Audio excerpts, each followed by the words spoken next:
Hi, ఎలా ఉన్నారు? అందరు బాగున్నారా? మీరందరూ బాగానే ఉన్నారని అనుకుంటున్నాను. నేను కూడా బాగున్నాను. ఈరోజు నాటుకోడి కూర చేయబోతున్నాను. దానికి కావాల్సినవి ఏంటో చూద్దాం. 2 kgs నాటుకోడి కూరని శుభ్రంగా కడిగిన తర్వాత పసుపు, అల్లం పేస్ట్, 1 స్పూన్ ఆయిల్ వేసుకొని బాగా కలపాలి.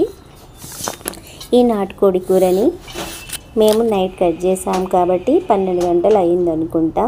ఎప్పుడైనా ఆ నైట్ వంట చేయాలని ఓపిక లేకపోతే ఇలా పసుపు, అల్లం పేస్ట్, ఆయిల్ కలిపి డీప్ ఫ్రిడ్జ్లో పెట్టుకొని పొద్దున్నే చేసుకున్న నాటుకోడి కూర చాలా టేస్ట్ కూడా అవుతుంది.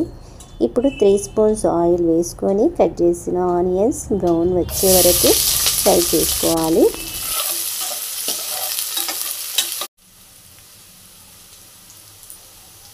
ఇప్పుడు కరివేపాకు వేసుకొని కలుపుకోవాలి.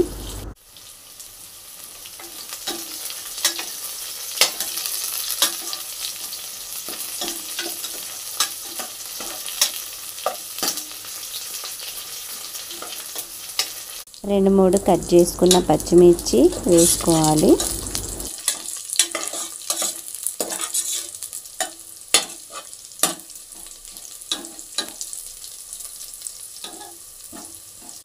కొత్తిమీర వేసుకోవాలి. పసుపు, అల్లం పేస్ట్ నాటుకోడి కూరకి అంతా పట్టించాం కాబట్టి ఇప్పుడు ఆయిల్లో వేయకపోయినా ఏం కాదు. మీరు వేసుకోవాలనుకుంటే వేసుకోవచ్చు. అలాగే బిర్యానీ ఆకు, దాల్చిన చెక్క, లవంగ, మసాలా దినుసులు వేసుకున్నా బాగుంటుంది. నేను ఇక్కడ వేయట్లేదు. ఇప్పుడు నాటుకోడి కూర వేసిన తర్వాత వాటర్ వేయకుండా 30 నిమిషాలు మూత పెట్టుకొని ఉడికించుకోవాలి.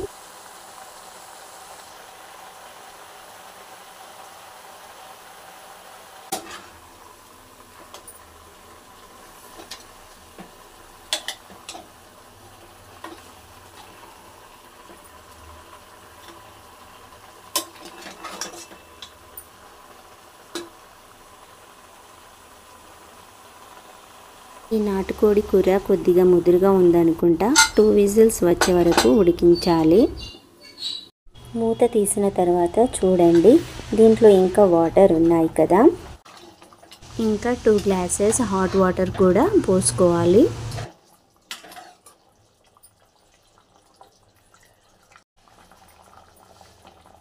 నేను ఇక్కడ 4 స్పూన్స్ కారం పొడి వేస్తున్నాను.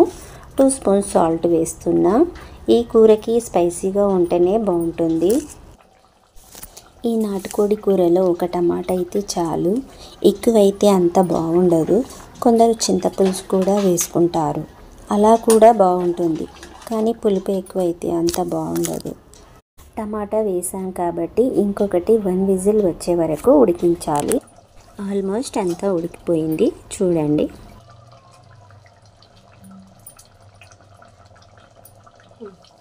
వేంపిన ఎండు కొబ్బరి, దాల్చిన చెక్క, 2 ఇలాచీలు, 4 మిరియాలు, 3 లవంగాలు,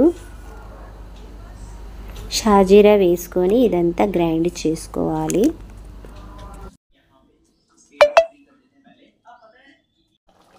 గ్రైండ్ చేసిన పౌడర్ వేసినాక ఒక 10 మినిట్స్ ఉడికించాలి.